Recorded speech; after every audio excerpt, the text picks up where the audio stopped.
Hello, everybody. Just going to allow people to pop in here for a moment. Let's see.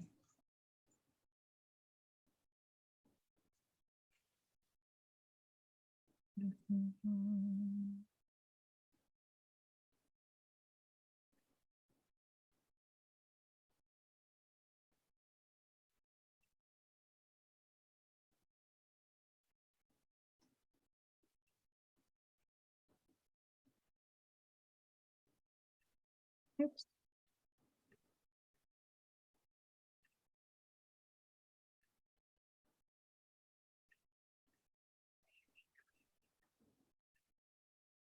Beautiful. And here we come right into getting ourselves put together here.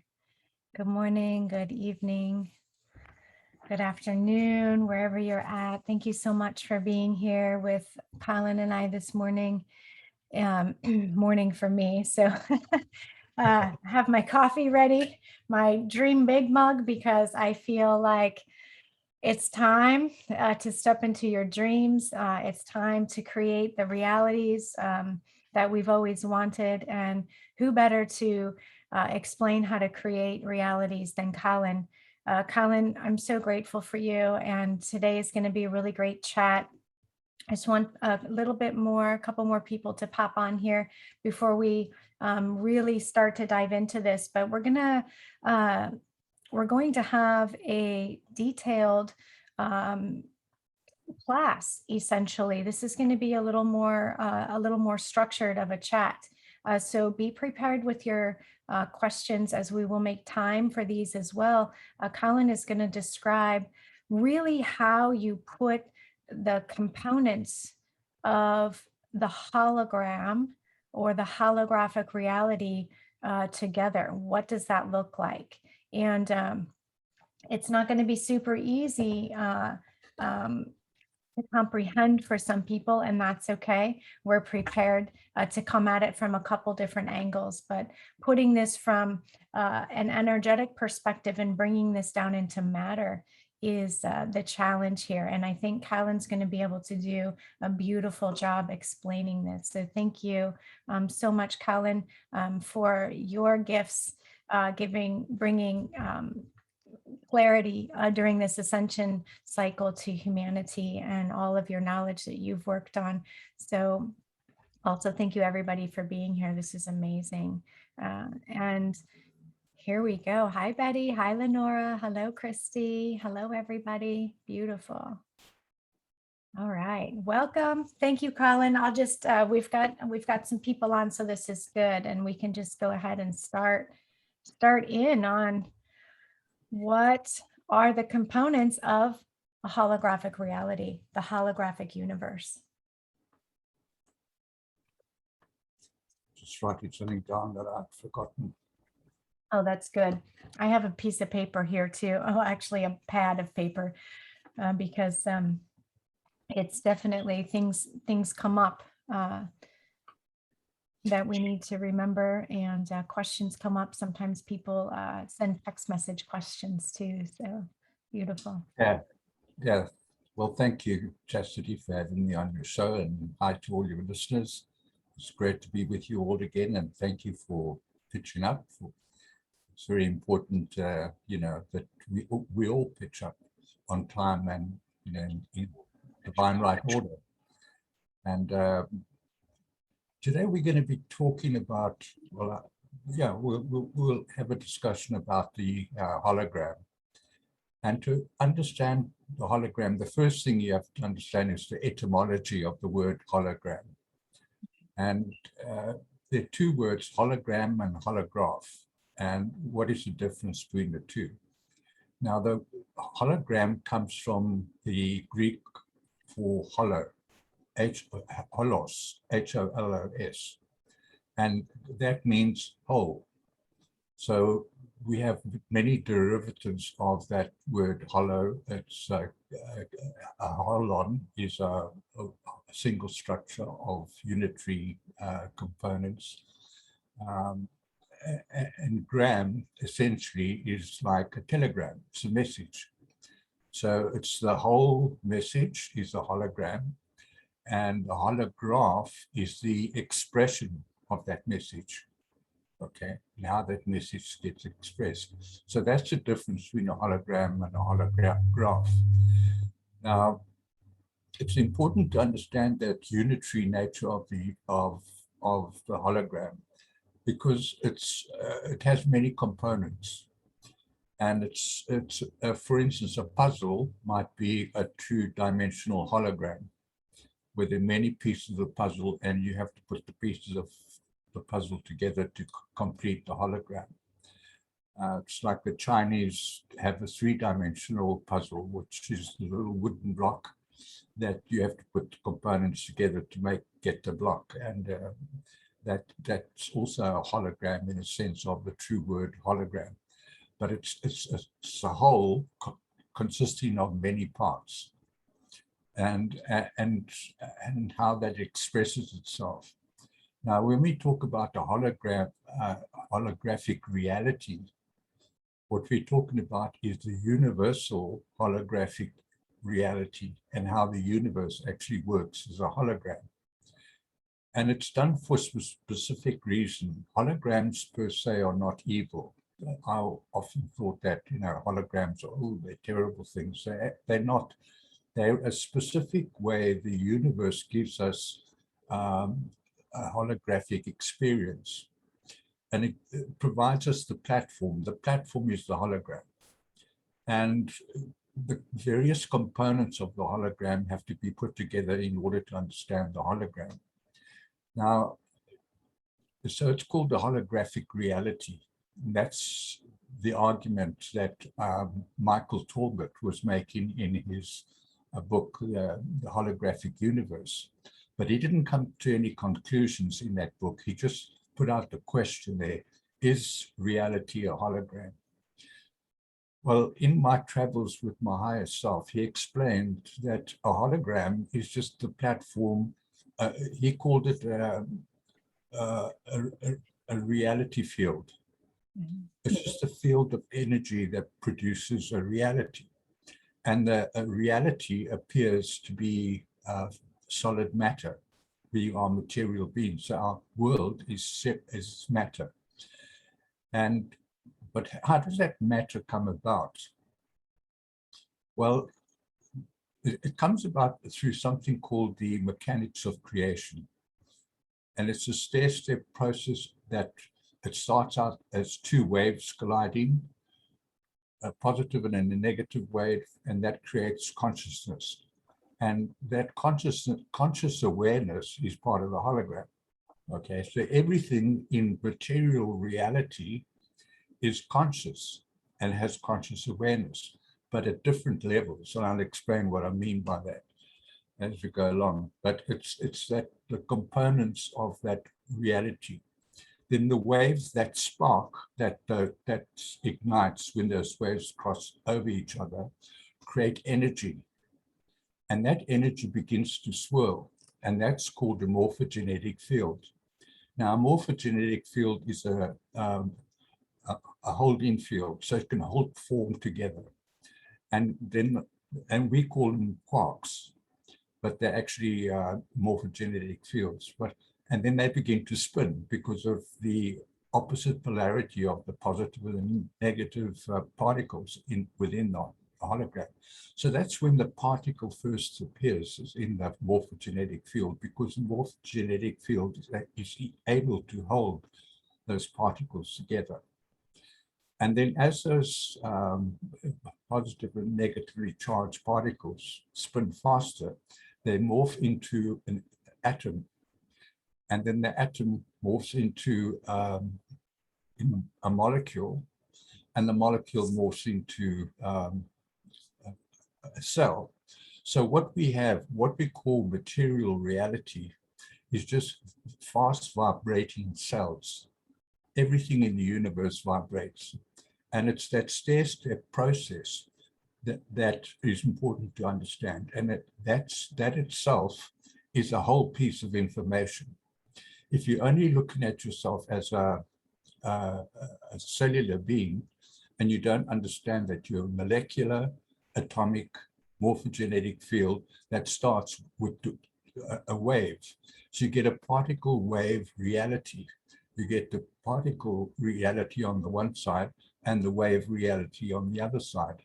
And the waves actually manifest the cells. Okay, so it's that process of energy creating matter. Yeah. We have it the opposite way around it here in our science. We think that matter creates energy. So we burn matter in order to create energy. But there's something called etheric energy, which is natural all over the universe, where you don't destroy matter in order to create energy. It is energy itself. It's life force. It's chi. And that life force is what's in our soul body. Okay. And so at all those levels, that is a holographic reality, because we are all those things all at the same time. And that's very difficult to comprehend, that you are cells, molecules, atoms, quarks, and particles and waves at the same time. Yeah. Now, there was an experiment that confused scientists, has confused science here for many years, and it was called a split hole experiment, where they wanted to find out what would be the effect of firing electrons onto a screen. And so they began to fire electrons against the screen, and they seemed to have a particle that had the dots on the screen where these electrons hit the screen. And then they made a split, they made a hole in that between the screen and the electron gun. And the electrons only went through through that hole, and also formed a particle form on the screen. But when they created two holes and they fired at the holes randomly, the pattern on the screen was a wave pattern. It wasn't a particle pattern. And they couldn't figure this out. And the principle of that is that matter, when observed, is physical, and when not observed, it's wave. Yeah. So we have that wave duality about us, in that we flash on and off, like our old TV screens used to flash on and off. We flash on and off at a billionth of a nanosecond, which is very, very fast. So we don't notice that we are not solid matter. But in a sense, we go from matter form to waveform, matter form, waveform, matter form, waveform. So that's an important thing to understand. But also it's important to understand the unitary nature of the universe. That unfortunately humans have got a consciousness of separation, that they think they are separate from other animals, Mother Earth. You know, they see the sea out there. What's the sea got to do with me? You know, it's not part of me. But in actual fact, everything in the universe is codependent and interdependent. Because if you think about it, the sea out there provides clouds. The clouds provide rain. The raindrops fall, and that gives life to plants and humans and animals. And then that water rushes back down to the sea. So there's a cycle that it has to create. So everything in our environment, in the universe, and that's unfortunately where humans have been misinformed about what reality is. That in fact we are all co-independent. A hologram, a hologram. Yes, a hologram. This is going to be really challenging because in explaining this, some people will say, well, if I'm really not here, or I'm not real, or I'm not if I'm really just a hologram, and it doesn't, people tend to start going, well, it doesn't matter then what I do, or it doesn't matter if they start to kind of detach the idea of what consciousness truly is and break it into, so does that mean I'm not human? I don't understand. Does that make sense? So how do you put that into, how do you help squish that together and squash the whole. Yeah, that's the point. We are given the hologram to give ourselves experiences. We are meant to be giving ourselves experiences. On this planet, we don't do that. We tend to have our experiences given to us. Yeah. So we have very little choice in the experiences we give ourselves. We entered into a system that controls the hologram. Okay, so and I'll explain more about this, how the frequency of the wave changes the wave patterns. And when the wave patterns change, the particle form changes. But we'll get into that as we go along. But people have to take responsibility for their own reality. I love that you're saying this, because yesterday in our monthly classes, we talked about responsibility and what is it to have intent, consent, and authority. And so this is exactly just so on par with where humanity needs to start wrapping their heads around right now. Thank you. Yeah. Yeah, that's because, as I'll explain further, that we are creating our own reality by our thoughts and emotions. But I'll explain how that works as an energy form. But if we are responsible for everything we experience, we can change that experience. That's the whole point of understanding the holographic universe, because your experiences are determined by the frequency of the waves that you put in out with your thoughts and imagination. And if you're thinking low frequency waves, and the lower frequencies are anger, bitterness, jealousy, greed, fear, anxiety. If that's the reality you're experiencing, it's because you put it out there. Yeah. Okay? Because you enter into an agreement, you've agreed, contractually agreed to obey the system. And speaking of system, there's a question that just popped up that Cindy is saying, how does the hologram relate to AI? So what's the difference then between creating that organic hologram, okay, versus having an insert placed into that hologram? I think I know what you're going to say, but this is going to be good. In a sense, the way the hologram works, it's AI. It's not. It's higher intelligence, and AI is just a replication of the higher intelligence. It's a copy of the original, and so it tries to copy what creation is and what the creator does. Yeah. And so it's not natural, it's not organic. And that's what the satanic beings do. They copy the universe. They want to create their own universe, so they replicate the universal structures in another field of reality. And they control that field. Now, humans first experienced this in about 26,000 years ago, when the fallen ones brought in the second moon. They brought in the first moon, and everyone applauded, thought this was a good idea to have a light in the sky at night. And then the fallen one said, well, let's bring in another moon, and then you can have more light at night, because one moon gets darker as it appears, in the sky, and the other moon, if you have another moon, the one moon can be lit up and the other one, while the other one wanes. And so what they did, they brought in the second moon. It was an asteroid, and they didn't stop it in the sky. They didn't bring it into orbit. It actually collided in the Earth at around the point of the Gulf of Mexico. And at that stage, it just changed the entire, physical structure of Earth, because the plates shifted from each other, and continents shifted away from each other, or they shifted into each other. In some cases they shifted in some cases they shifted out. But what they did, because Mother Earth is the sentient being, I'll explain that further as we go along. She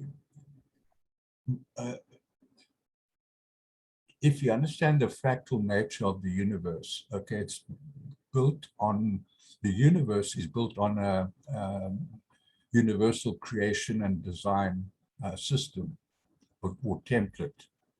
And there's a template of order and there's a template of creation.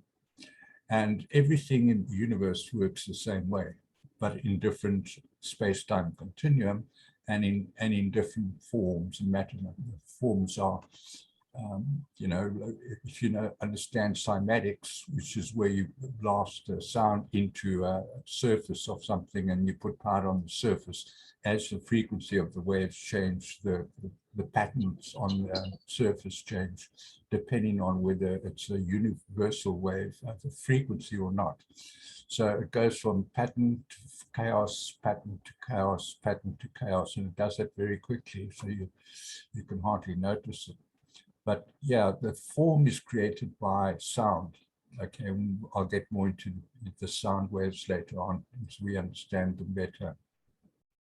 But this fractal nature of the universe, people describe it as above, so below. But it also works as below, so above. And in the sense that we affect what is happening in the universe. We have a direct effect because we are interconnected with the universe. Now, to understand this is, you know, waves come from somewhere and they go from somewhere.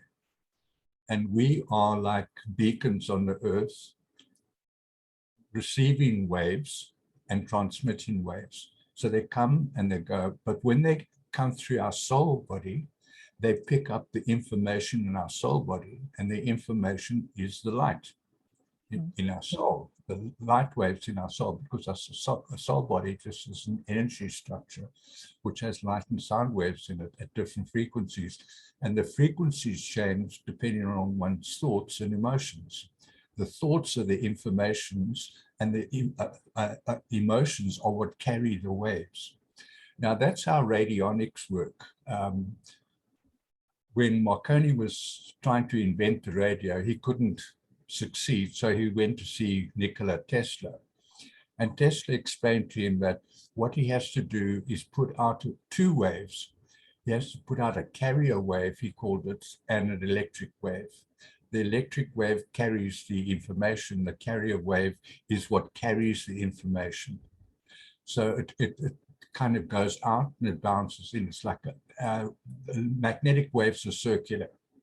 So they go in and out like that. And electric waves are omnidirectional. So he would point his aerial at another receiver and send out that magnetic wave, and the magnetic wave would carry the light wave, the information, and so he was able to transfer information across the distance by using that technology. Now, fundamentally, that's how all the television, cell phones, everything is based on that radionic technology. And it's what happens. You can see that that's how they do. They've messed with the magnetic fields with the moon and how they deliver information to our bodies here. Our bodies being soul bodies in the magnetic field. So yeah. Yeah. So when they knocked the Earth off its axis, the Earth's magnetic fields changed, in that the Earth is knocked off its rotational axis by 23.4 degrees, but the magnetic wave stayed at 90 degrees. If I can put it, it stood upright. So we have this energy wobble, the Earth spinning in one direction and our magnetic field spinning in a different direction. And when that happened, our natural connection to the universe was broken. Yeah. So that we were no longer receiving the universal waves, but that was done deliberately by the fallen ones here, because they had set up something called blank slate technologies, where they beamed out information from Saturn to Mercury, from Mercury to Mars, from Mars to our moon, and then they've lost that message to Earth. The moon's hollow. It's actually a radio station, and it's also, you know, on the dark side of the moon, it's also like a parking lot. Like a parking lot, and so they can do things on Earth that can't detect, Yeah. and do things to Earth. And because Earth lost its ability to produce coherent light and sound waves. Now, coherence is if you are normally in the universe, the sun sets off a wave, it goes into the north pole of a planet, comes out the south pole, goes into the south pole of the next planet, goes out to the north pole. So it bounces from one planet to another.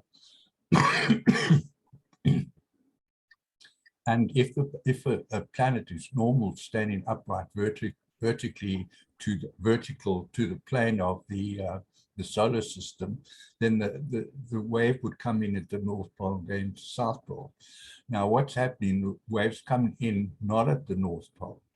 The North Pole has moved and the South Pole has moved. So it's getting into the Earth, and there's no spiral through the Earth to pull that energy through the center of the Earth to release it to go out to the next planet, which is Mars. So Earth's magnetic fields were changed, so they were then able to manage and control our hologram and our holographic reality, because we were no longer attached to the whole, which is the universe.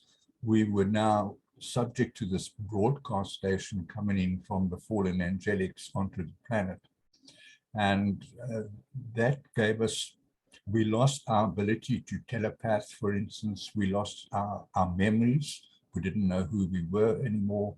And they were constantly beaming that technology onto Earth in order for us to keep us recycling here in a cycle of death, life and death, life and death, life and death, life and death.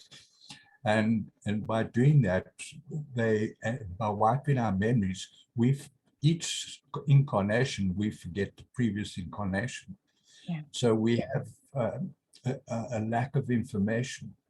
So we are dependent on the information they give us, the fallen ones, the system, the matrix system here, in order to create a false reality. And that's what they've been doing to us all the time. Yeah, living in the reality of the fallen system that they created, or the parallel timelines that they have set up for us to live our lives on. Yeah, and it's, in a sense, a diamond's a good example of what a hologram is, so it's important to understand it. A polished diamond, it has different facets. So in a sense, we are all different facets of the same diamond. We are that hologram. So what you experience, I will experience. So if we're in a room together, and we will have the same experience because we're in a hologram, a hologram. And some people have asked me if this reality is a hologram, and I can create my own reality. Why can I see this and you can't see it, you know? Yeah. It's just, it works in a specific way. We all have different experiences, different individuated experiences within a hologram. Okay. It's exactly like you explained the whole fish tank theory. We can all be in the same room, but depending on what angle we're looking, we're going to see a different view.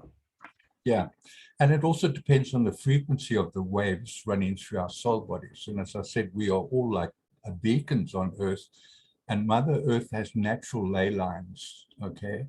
But those ley lines were disturbed by the fallen ones when they knocked the planet off its rotational plane. And by knocking it, it changed the grid lines in the Earth, so the grid lines weren't carrying the information. Right. But the grid work I did from 2006 to 2014, we were working as beacons, pulling energy through our bodies, pushing that into Earth and combining that with the soul codes that we carry in our soul body. Mm-hmm. So we did a lot of breath work, breathing in, breathing out. Yeah. You know, you kind of pushing and breathing in the frequency, pushing it out, breathing in, pushing it out. Because people think they're breathing air when they breathe. They don't breathe air, they breathe ether. Yeah.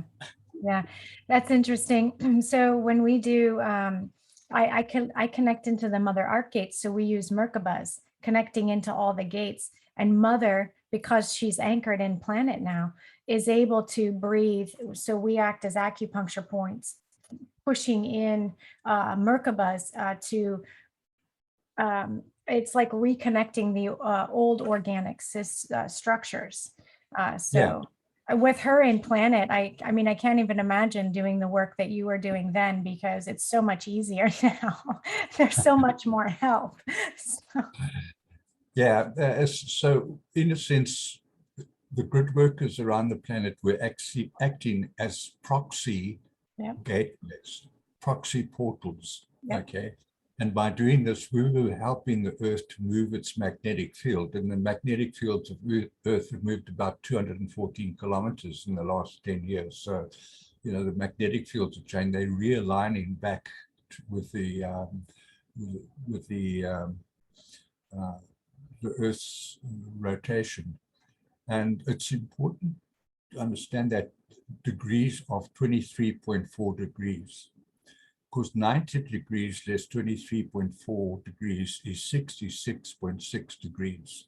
Oh, would you look at that? And that's the quarantine seal that was on our occiput, which has been, most of us have, I mean, it's easy to remove at this point. Some might have to go back and remove it, but it's been taken off of planet. Yeah, and that's how the fallen ones could create a coherent astral system Yeah. around Earth, an alternative reality. Yeah. And as long as they control the information on Earth, they controlled our reality. We had no alternative because that's the only information we had. But if we understand this new information as a hologram, one big hologram, one big diamond, and we all begin to have the same, express the same thoughts, words and actions, and have the similar feelings of love, kindness, joy, peace, and so on, we change the experiences we all have. Absolutely. Yeah. Absolutely.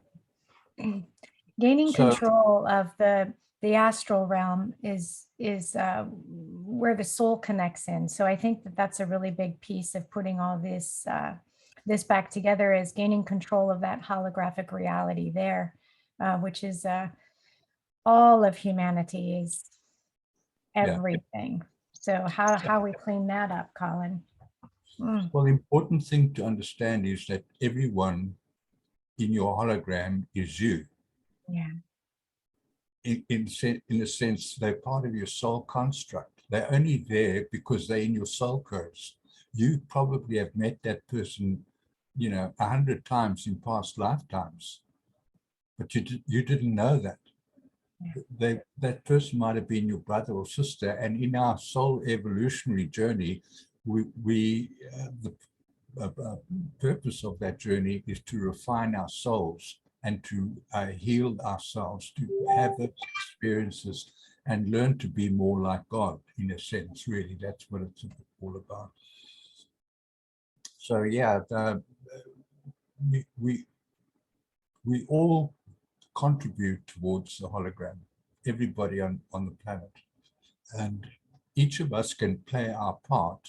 That's why it's important to take responsibility, personal responsibility, for your thoughts, your feelings, your words, your actions, and your attitudes, because that will determine the frequency of the waves that we receive in. And if we put that into the earth, it creates a different hologram. It's like the controls of a television set. You know, you tune your, these days you use a remote controller to tune your television set. But while you're tuning that television set, you get one program, and that you watch, but other programs are running at the same time. So if you change the frequency of the waves coming into your television, you'll see a different picture and have a different program. Mhm. So frequency determines the experience of the reality you're going to have. Yep. So running higher frequencies will mean you will get higher dimensional experiences. I'm looking at some of our comments here, Colin. Lots of really great chatting. Thank you, Angela. Perry, he's saying, you know, yes, the true arc, and we are all fractals of the whole. Absolutely beautiful. And Cindy is saying, if we're bringing the magnetic fields back into alignment, is this what's creating the awakening, or the relearning of, you know, the awakening of people to the false narrative? Is it because these magnetic fields are being realigned? Yeah, yeah, and it's going to be the practice, and it really is practicing. You have to practice experiencing the hologram. So when you see somebody and they're nasty to you, instead of thinking, I don't like that person, see that person's me, and what if I go and heal that person, I will also heal. So Yeah. we have to be in service to each other in order to heal ourselves. Without having a savior martyr attitude about it, because that can be a consciousness trap. So Yeah, really being mindful to be heart-centered into choosing the emotion, you know, choosing how we go about helping somebody or being of service. yeah. And there are many different ways one has to practice that, you know, in your whole experience from the moment you wake up in the morning. You have to stay in the present. Don't think, oh my goodness, what have I got to do today, and start worrying about the things you have to do. Just stay present in your present moment. Okay, I'm getting out of bed, I'm putting my feet on the ground, I'm putting my slippers on, and you consciously aware of what you're doing, and you go and take your gown out of your cupboard, and you go to the kitchen, you switch the kettle on. I used to do that sort of stuff over and over again, and never thought about it. I was always thinking about what I have to do next. And so I was missing the reality experience that I was supposed to be giving myself. I was worrying about other things. So I wasn't focused on my present moment. And therefore, the experiences I had were just coming at me randomly. And there were times when I did think about the experiences I wanted to have. For instance, I decided when I was in banking, I wanted to be an international banker. And at that stage, I was working in the bank in Durban as a sub-manager. And so I did a storyboard on that. And the house that I wanted, the car that I wanted, the bank I wanted to work for, and I started putting, and then thinking about that storyboard and putting those pictures into my mind. And then I saw an advert for a job in one of the banks, my much favored bank, and they were looking for a project finance manager. So I applied for the job, and I walk into the office, and who's going to be my boss? But a guy I used to play rugby with at school. Yeah. And of course, we were great friends. We played cricket together as well. And he and his brother and his cousin were also very good friends of mine. So, you know, it was just like a family thing. So, of course, he was a bit, you know, a prejudice in his choice. But he did that for a reason, because he was building a team. And he said the most important thing about building a team is compatibility. If you're building a team, and he felt that I would fit in, I would be compatible with the environment that he was creating for his team. So that was one of the reasons, besides the fact that I'm quite a brilliant guy. Just a little bit. Just a little bit.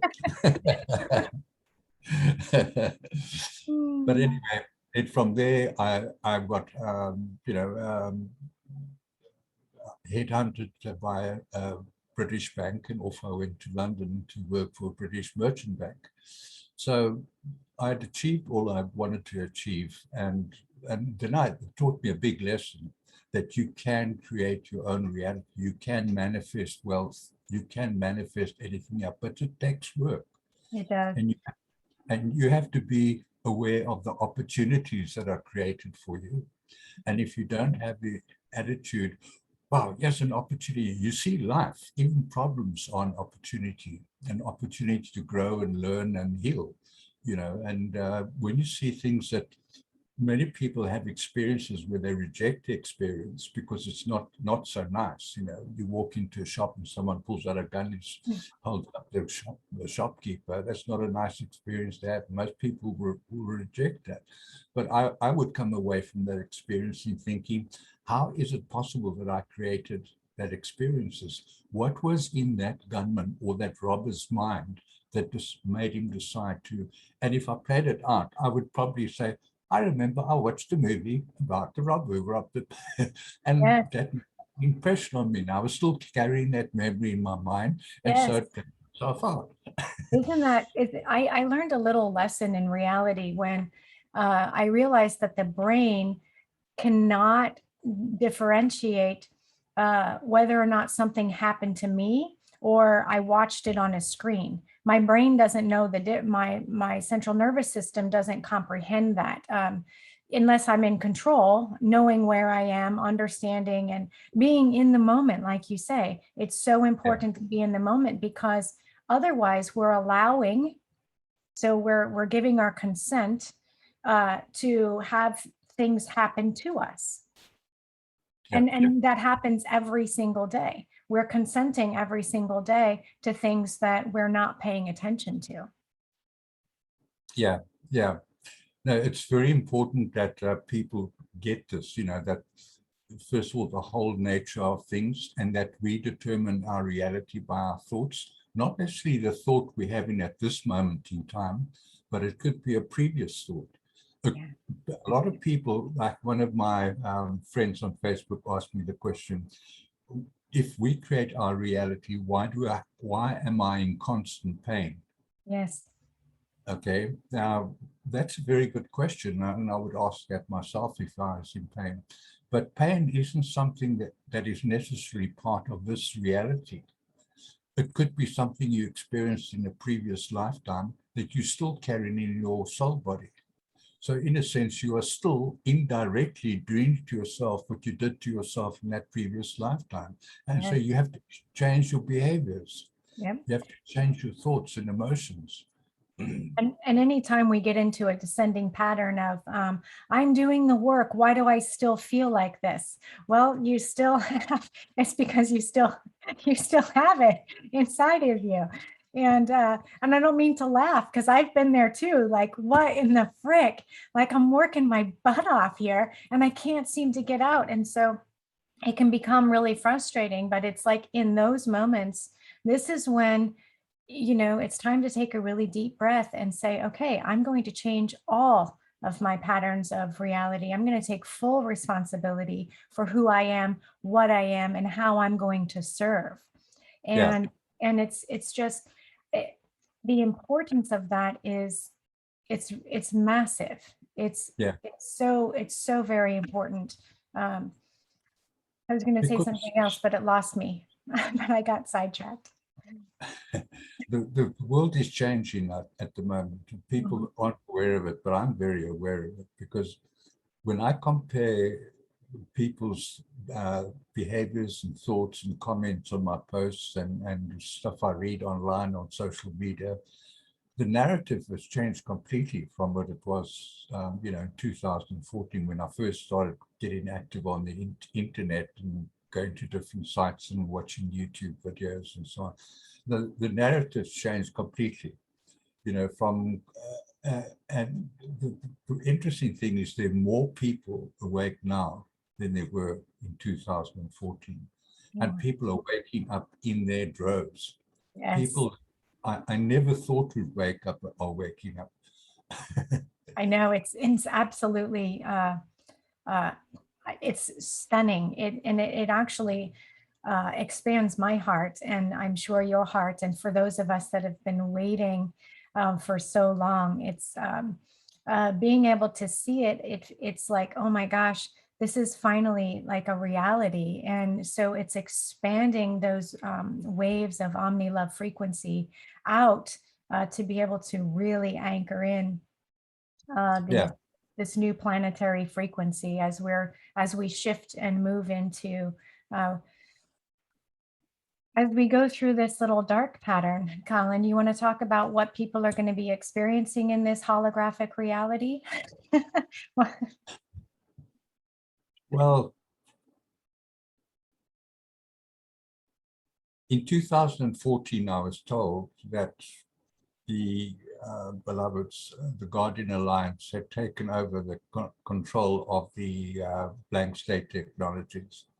So it's not working the way, they're not broadcasting off from there, they just switched it off basically.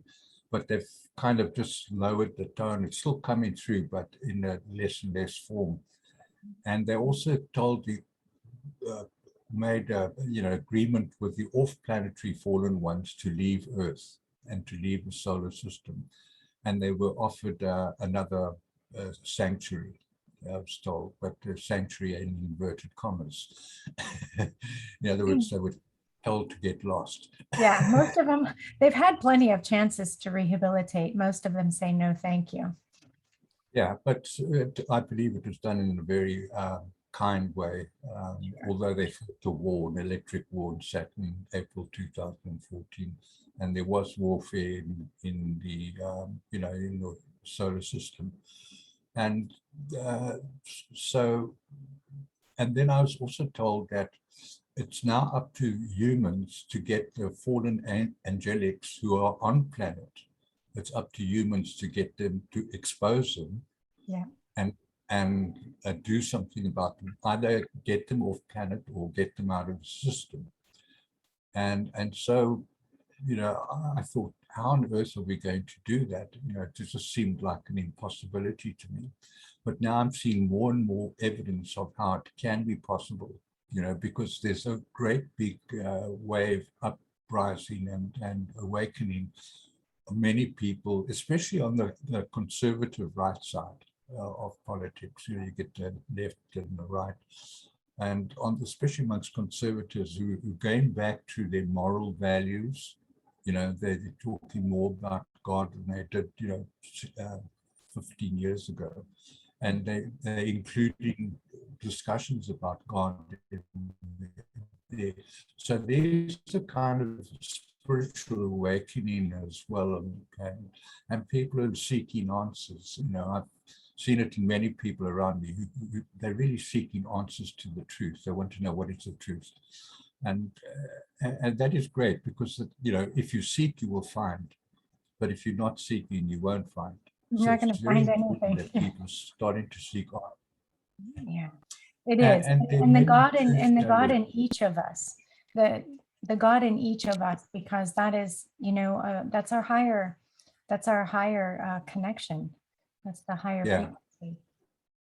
Yeah, and in 2014, there were less truth tellers on the internet than there are now. There were very few. There was David Icke and who's that other guy, very well known, Alec Jones, and then there were just a few others. I used to go visit their sites, and I've noticed over the years with more and more. Now, I've probably now have watched videos of over 100 truth tellers on this planet, and people all over are having websites and video channels on YouTube, BitTube, Rumble, and they're telling the truth, and they're speaking truth to power. And by doing that, more and more people have moved away from the mainstream media and are now social media. I have many friends who don't even have televisions anymore. They get their news off the internet from the alternative media. So there is a major shift in consciousness on the planet, but and we are participating in that by having a positive attitude and telling the truth, living our own truth, and bringing that out and raising the frequency of the planet generally. And it's that critical mass combined of energy that we create, because our DNA is very powerful. Now, our DNA corresponds to our soul codes, and we still hold the pattern of the 12-stranded human angelics in our soul codes, okay, and in our soul bodies. I've just completed a a course on the construct of the soul, and people can go to my website and they can buy it for $3.99, which is a giveaway price for 5 videos. But I want people to know and understand this. Our soul codes in our soul bodies correspond to our DNA. So as our soul codes begin to activate, as we begin to activate our soul codes, it begins to activate more of our DNA, so that we create what is called phantom DNA in our bodies. It begins to reform itself, restructure itself. It becomes more energetic. It becomes, it vibrates quicker. So the frequency changes. And as we do that, then in a sense, we are changing our form to some extent and getting ready to go into the 5th dimension. Because when we go into the 5th dimension, we won't be physical beings anymore. We'll be semi-etheric beings, which means we'll be less dense and we won't have the same experiences that we have here on Earth. We won't feel so heavy. We won't need to eat food. We won't need to, we'll only drink water, but we'll still eat food if you want to. It will still be there. And if you want to eat, it'll be there. But there won't be any necessity to eat food as we do have now. We can live off energy, etheric energy, because that's what our souls are made of. And people think this idea that your body has a soul. It's not. Your soul has a body. Yeah. Mm-hmm. It actually constructs the body. So wherever your soul goes, your body goes with you, or the potential for your body. So when we go into the 5th dimension, our frequencies in our soul bodies increase, which changes our physical form. Okay, it makes us less dense because we go into a new dimension. And dimensions are just about going into a higher frequency and level of experience. And what I mean by that, like information and time is just information carried on a wave of electricity, electric wave. And so as our frequency goes into a higher experience, so it affects the soul body, and the soul body affects the experience. It's a symbiotic relationship. And so our form begins to change. So in the future, I think this is what we're going to experience. It's going to get worse before it gets better.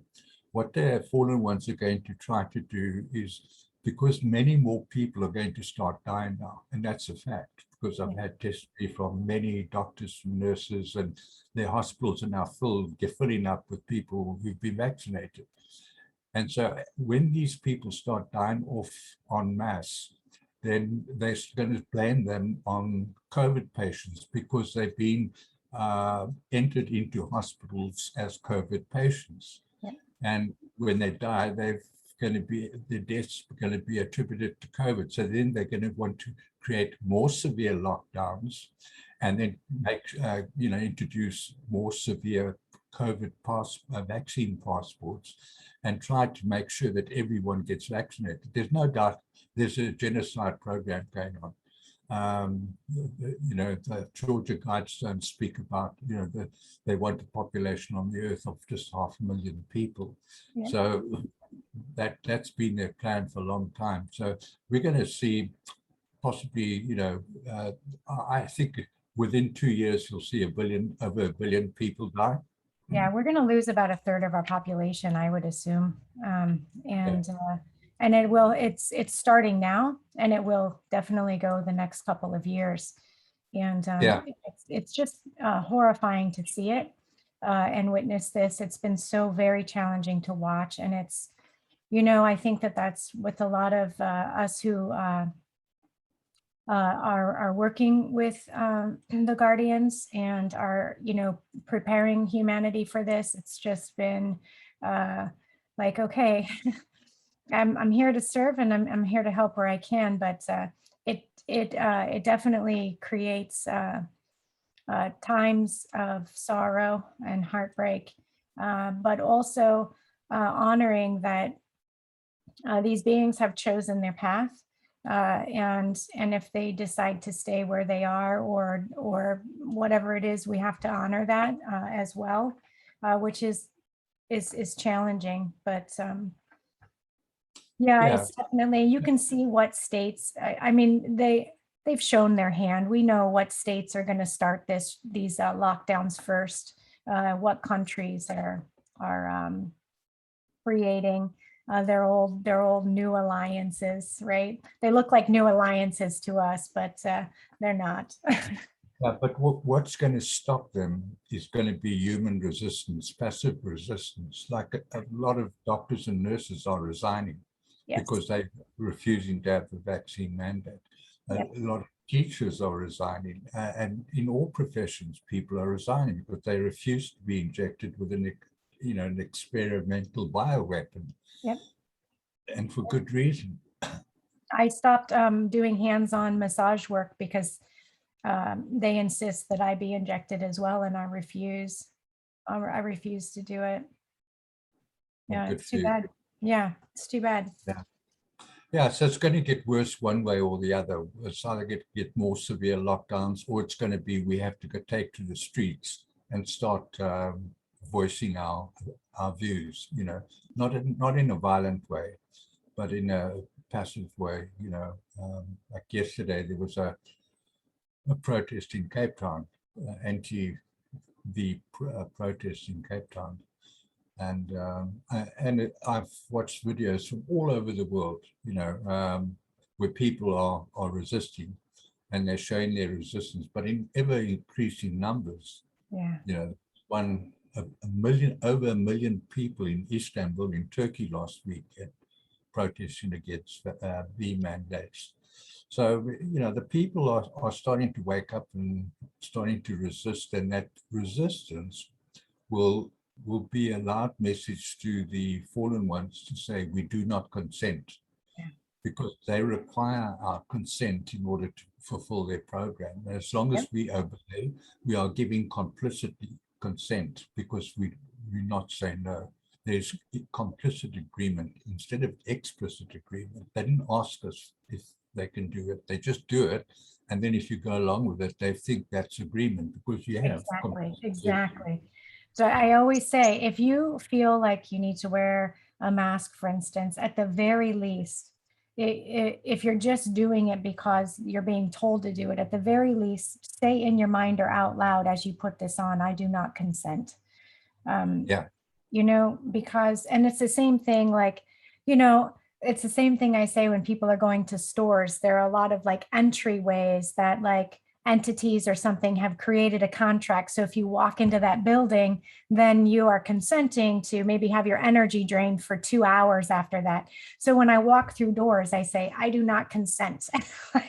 I'm not listening to any of your BS. I'm my own being. I'm sovereign, and I'm not signing your contract just because I'm walking in here to pick up a gallon of almond milk or whatever.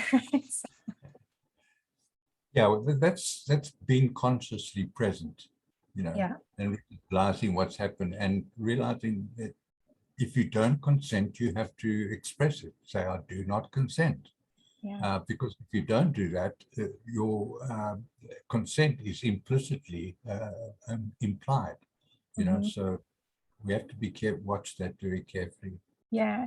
Ari Dawson, I know I've been commenting past couple of times we've been here. She's saying there's a really great video on her website from our fellow Canadian friends in Toronto. And so she's really been out there. She said she has something from a drone, so we'll be able to see some protests. If you guys want to go pop on Ari's website, that would be amazing. And know where we can be supportive. There are some people like Ari that are able to go out and protest, and they know that that's where they're going to make a difference. So know where your intentions can be helpful. What does that mean? Are you going to go out and protest? Are you hold signs? Are you going to mail letters? Are you to be sitting in prayer? What are where do you best fit? Like, know what your role is in this, and work from that standpoint. Yeah, and flash mobs also a great way to express oneself. Just get a group together, you sing or dance, or you just want to have a little play play acting, whatever it is, get some drums and beat, make noise, and and just create that like as if it's spontaneous, and people notice if it just happens spontaneously. They think, wow, what's happening, and then you can get your message across, whatever it is, in a very powerful way. Yes. And Nikki Austin, bless you and your husband, Nikki. She says, are going to court. Wow, what an ordeal they had to stand their ground, and just bless you both for your courage. Just gets me emotional. I just am like, oh my gosh. So thank you, Nikki. A great example, of just standing your ground and say no, and take the consequences, whatever they are, but realize that you haven't consented, and you have now in law not consented. And so they can't hold you according to what you've done. They can't say you consented, and therefore, we can you're still under our law. Once you do not consent to their laws don't apply to you anymore. No, completely irrelevant. It's amazing what happens when we stand in sovereignty, when we claim our sovereignty, when we say, I am a God sovereign free being. And what follows after that is astounding and powerful. It's so powerful. Well, my friend, we're at an hour. Well, I hope everyone's benefited from it, and perhaps we can carry on next week with, on the same sort of theme. I prefer to have meetings, kind of instructional meetings or conversations about a topic, but I really get in off the idea of speaking about the lockdowns, the vaccinations, and all that kind of stuff. I don't really find that fulfilling and fruitful to my body, So it's beautiful to be able to give instruction, and I think that's what I think you and I have a role of in helping to instruct people, and what kind of steps, what are we going to do next. We're all moving to the next vibrational level that we were ready to move into. And so that's part of knowing and understanding where you're best going to be of service. And so it looks like, our chats are going to be hopefully instructive and informative. And you guys can find Colin at thewritingsofcolinjoe.com. You can find him on Patreon. Please, send a little donation and follow his work. It's literally priceless. And I mean, 5 videos for $3.99, Colin, seriously. It's just like, you are an amazing being. And I'm always so honored to be here with you on Sundays. So thank you so much for everything. Well, thank you. And thank you, audience, for watching. And I appreciate all of you. And we're going to change this world. We are. We're going to change the hologram. We're going to change the hologram. I love it. I think that's a t-shirt. Let's do that. Let's do this. Let's do the hologram t-shirts and do a little fundraiser. Put out the intention there. Change the hologram. Let's do it. All right. Much love to all of you. Thank you for watching, and we'll see you guys next Sunday. Right. Bye. Bye.